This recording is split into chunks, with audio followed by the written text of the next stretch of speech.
Hi guys, it's Kelly here and I'm back with another video. Today's video is featuring some new products from Honeybee Stamps. This is the Nailed It Sentiment Set and Die. And then in addition to that, I am also using the Lovely Layers Toolbox and the Toolbox add-on. So I did I'll show you at the end the card that I did for the product spotlight over on the Honeybee channel, which I can link to if you'd like to see that. But in that, I really wanted to show like how to put together all of the pieces and not necessarily so much the technique. So this video is going to be definitely more about the kind of shiny bottles, aged metal, like techniques that you can do. So I cut the toolbox out of, I think this is Desert Storm cardstock from Nina, and then I cut the rest of them out of white originally. So that's all of the tools and the bottles and their labels.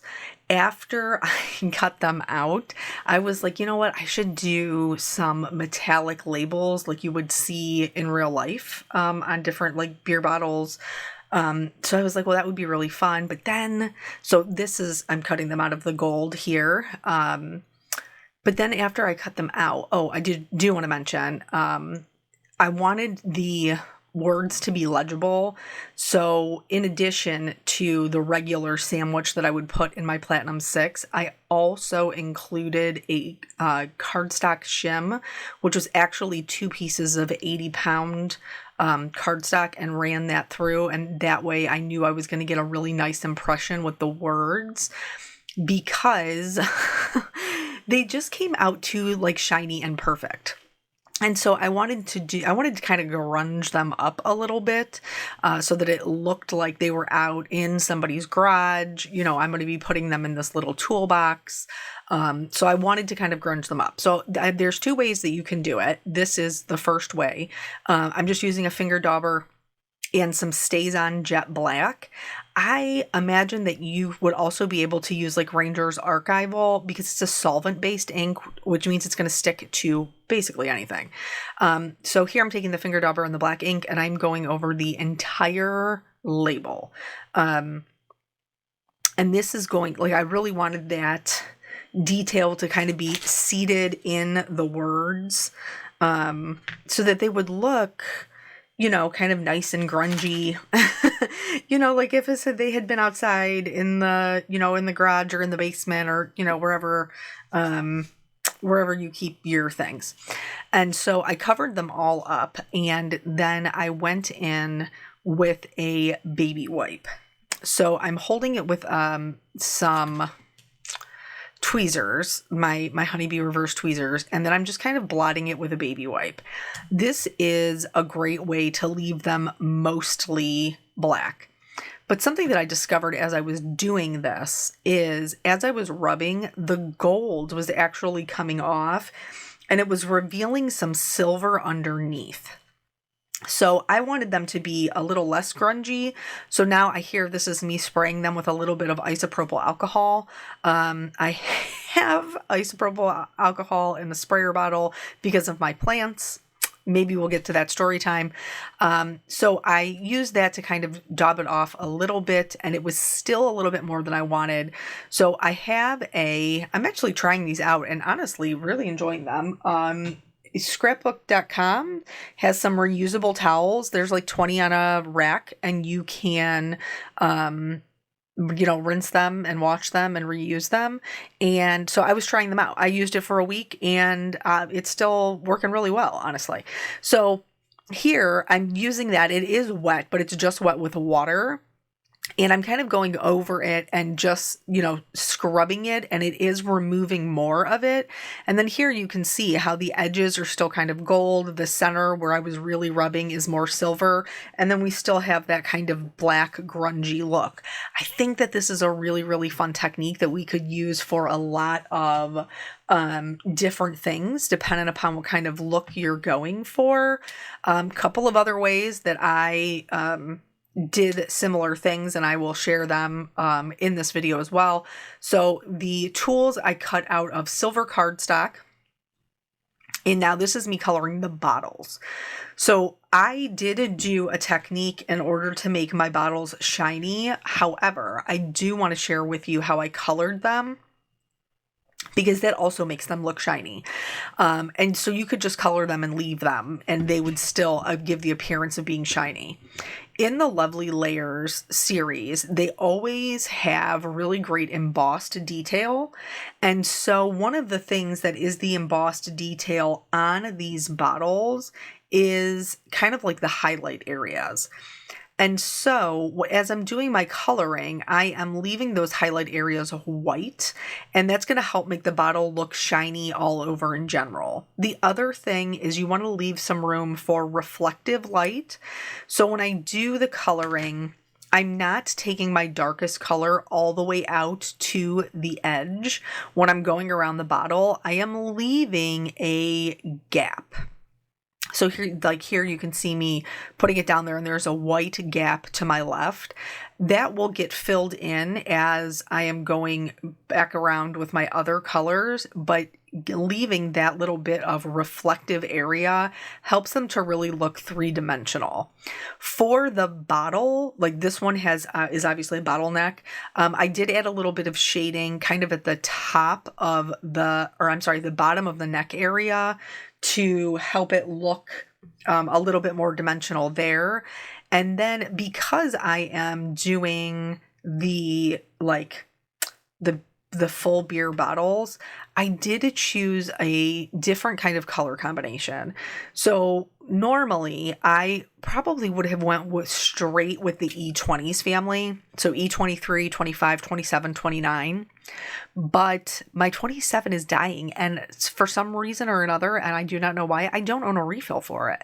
So I kept the 23, which is a really warm brown, and I kept the 29, which is it's a dark brown, but it's still very warm. And then in the middle, I substituted my 5.9 and my 5.7. So because they are still warmer browns, but it was enough for me to get the look that I wanted, especially since the color that goes on last is this E23, and it is a bit warmer. At the top, for where the top would just screw on, I am coloring them. I'm just adding a line underneath wherever they're dipping in. I'm just adding a little bit of a line. This big beer one, is a little bit different. I'm not a drinker, so I had to Google to see what they looked like.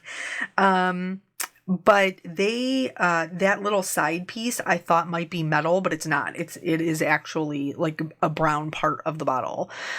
So like I said, all of these got colored the same with the same colors. Just sometimes we had to switch up how we were shading based on the shape of the bottle, but they all always have that open area where the highlight is, and they have that reflective light around the edge. So this, when I started making it, I was like, oh, this is going to be so great for my brother-in-law, because he goes to breweries and like makes his own homemade beer. And they come in kind of like these nondescript brown bottles.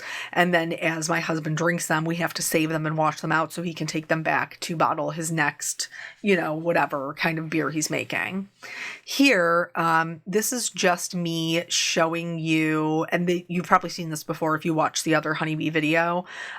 This is how they go together, like with their caps and things. In the one that I am actually making in this video, I grunged up the caps just like I did with the labels. But that big beer one doesn't have a lid. It's just open. You know what I mean? That's just how it is. And then the one that's the bottleneck has, I don't even know what they call that thing, where you kind of like pop the top off of it, which I think is a fun kind of added detail. One of the team members, Brandon Schwartz, who's he's new, but he's so super talented. He did a card and did like a 6-pack of these, which is great. For anybody, who loves beer, or, like Father's Day, retirement, birthday, whatever you got going on. And even if you have maybe you have kid who, like my kid, my dad does not drink, but he loves cream sodas. And so mom would always, like when she went to the store, she would buy a 6-pack, like the glass bottles of cream sodas. And then my dad would get 3 and Peanut would get 3. And so like you could do that, or like the orange pops. What else did they used to have? Grape. I'm not a big fan of grape pop, but anyway, so those are just some different things you can do with those. For the tools, I decided that I was going to go with a red, probably because that's what I saw mostly, like in my dad's garage when I was growing up. Is that Craftsman? Is it Milwaukee? I don't know. Anyway, I went with the red, but with everything else being kind of a little bit grungy, my normal red combination felt a little bit too bright. So this is a trick that you can use if you have like a normal color combination that you love, but it's just not, the hue is not the same. I kind of knocked it back by just going over everything with a warm gray, because red is a warm color, and that did knock back the brightness, and so it matched kind of the whole all over vibe I was going for a little bit better. Now putting these together, they're really simple. And I love, like I love doing the metallics. I did an apron card a while ago for my husband's, was it Father's Day? I can't remember what I gave it to him for. Maybe it was Father's Day. And we did all the little metal utensils. But again, we run into the bottle's all grungy and shiny. It's got all this texture, and I wanted to do the same thing. So here is another way that you can add a little bit of shading and a little bit of like, grunge, or, like to make them look like they're used, like your tools are used and not bright and shiny out of the package. You can do it. Now, here, I just want to mention, like you saw me trim off that little extra piece of metal. And the reason that I cut it the way I did was so that I would be able to line it up with that metal kind of acting as like a handle. And then once I had the base of the screwdriver glued down, then I could just trim it off and put the actual handle on. This adjustable wrench is the last one that has any layers, because then the other one is an open-ended wrench. So here's how we can add a little bit of grunge to this. So just like StazOn is solvent-based, like, that's why you can't use it to color with alcohol markers, because they can work against each other. You can color on your metallic paper, on your mirror cardstock or brushed or matte or whatever, with your alcohol markers.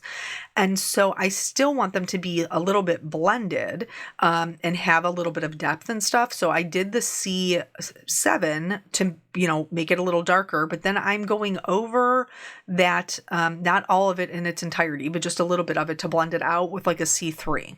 And now you can see we have kind of like this maybe, grease or dirt or, whatever it is, but they still appear shiny. They just have a little bit more interest to them now. For the actual toolbox, I went with some cooler browns. Let me address that real quick, because somebody did ask me in the honeybee group about what I mean when I say cool browns or warm browns.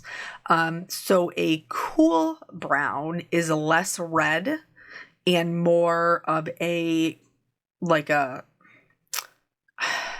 like more of a blue base, but I can understand how that could be, a little bit confusing. It's when you think warm, you think like, fire red, like these warm colors, which is like our beer bottle is a very warm brown, where you have those kind of red or golden undertones. With a cool brown, you have more of like gray or bluish kind of undertones. So it's not as, I was going to say it's not as warm, but I hope that it explains it at least a little bit. So I went with the 70s family, which is very cool. And that way I would have a little bit of added interest in, what I'm saying, in between the two of them. And that way one doesn't look like it's blending into the other. So for this middle piece here, this is like the back of the toolbox. And so I'm just adding shading kind of from the left and right hand sides. For the sides of the toolbox, again, we're going to look for those embossed lines on the lovely layers. So that way we can see what area should be dark versus what area should be light. And then they have the two kind of cross pieces that go in the front. And again, shading toward the bottom, shading from the left and the right hand side, just doing a simple center highlight. And the same thing with like the dowel rod that's going to go across the top and connect them. The other two longer pieces are the front of the toolbox. So I'm just going to hold those in place, and with one of the lighter colors, just kind of going to trace down the edge so that the lightest part will be that edge, which will make the darker part where we've just added the shadow look like it's an actual inside of the toolbox. So since we do have, I guess we're going to have a little bit of time for story time. So the reason that I have an alcohol in a spray bottle is because I have fungus gnats. Sounds disgusting. I know, they are. Why do I have fungus gnats? Because all of a sudden I own 10 plants. I don't really know how that happened to me. I have talked to you guys in the past about how I have a black thumb and I murder all the plants. But as time has gone on, I have just accumulated these things. So for a really long time, all I had was the Monstera, and I bought it as a baby. I've had it for 4 years now. And the reason that I have the Monstera was simply because we were doing the woodworking, like the refinishing furniture, and I wanted it to stage my photos. That's why I bought the Monstera. And now I have this monster Monstera, which is beautiful, don't get me wrong, and I am still very much involved in keeping it alive.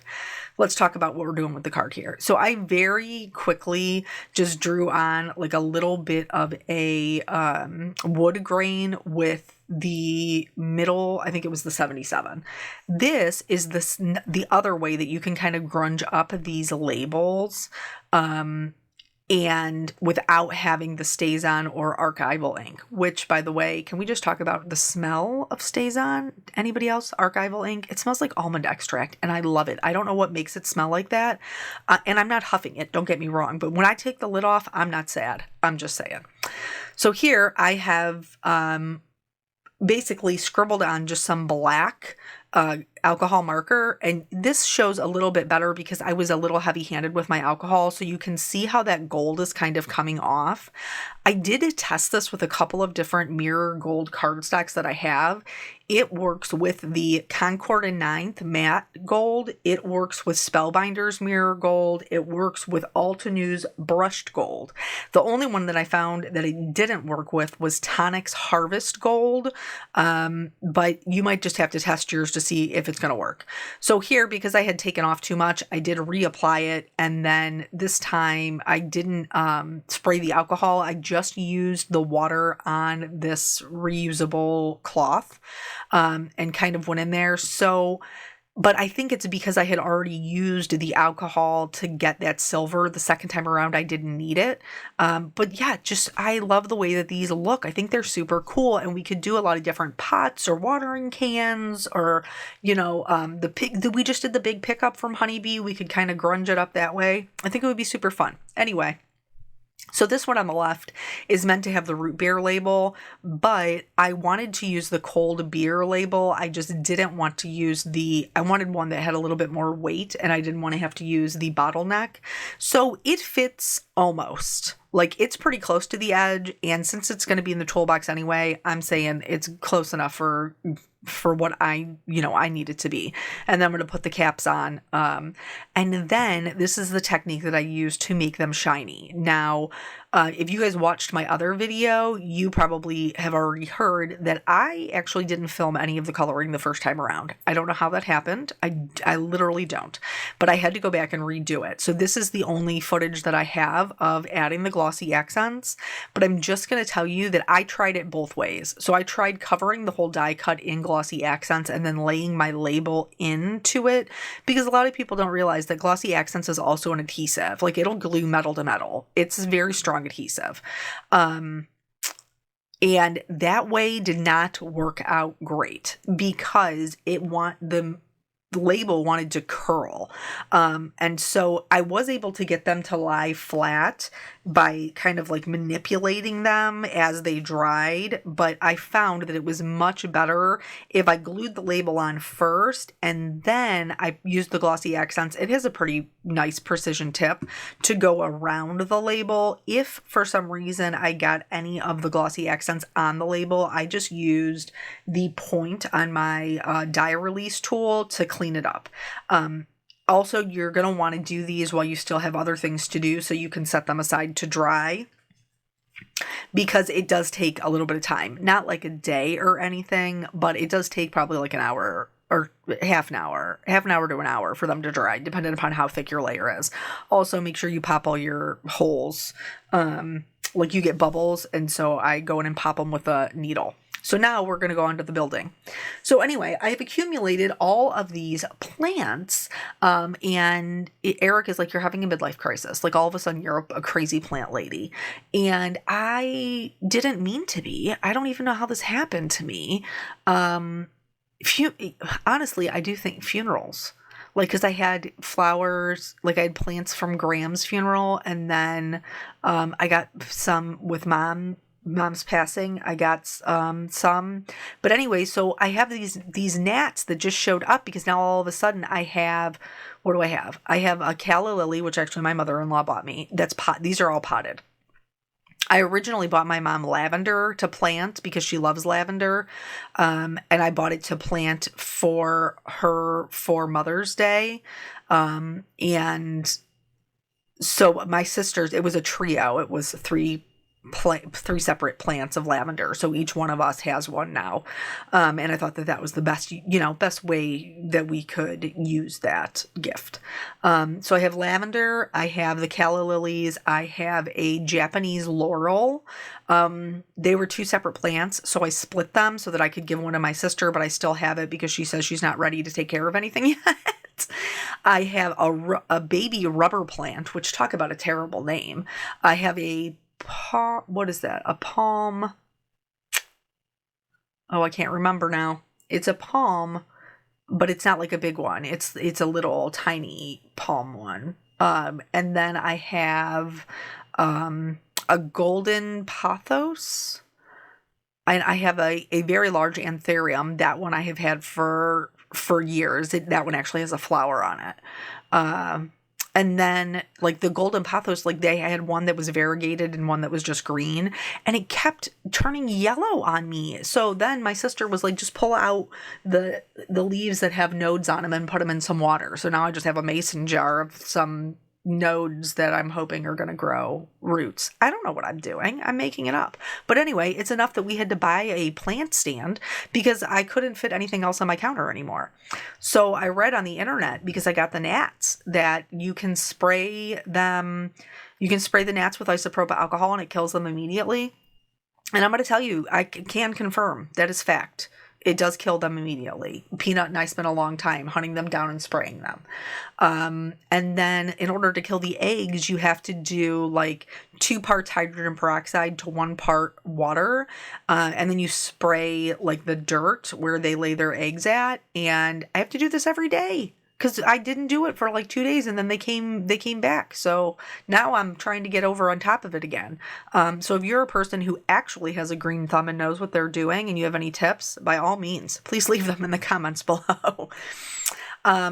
So anyway, I did mention that this is part of Honeybee's new release. Lots of good stuff over there. So you'll be seeing me share even more of that. I did use a piece of black phone tape to slip underneath that little edge of the beer, because, there's a lot of layers of cardstock here. And then I did put in a little ground underneath it. It is a very clean and simple card, so I don't want my toolbox like floating out there in midair. So just using some warm grays to create some ground. And then the little sentiment says, build some time for yourself. How cute is that? And then I just mounted it on some darker, what is this? I think this is Spellbinders Crimson cardstock. or is it cranberry? I don't know. I'll link it below. It'll all be linked below. Just as a little bit of a matte. And then I think I'm going to use this one because my brother-in-law's birthday is in July, but so is my father-in-law's. So I think that that will be really cute. And there you can see all the shine on our labels. And I think that it's a super easy technique. This is the other card I was telling you about. I'll link that one if you'd like to check it out. Thank you guys so much for joining me. I always appreciate your time, and I will catch you on the next video. Bye.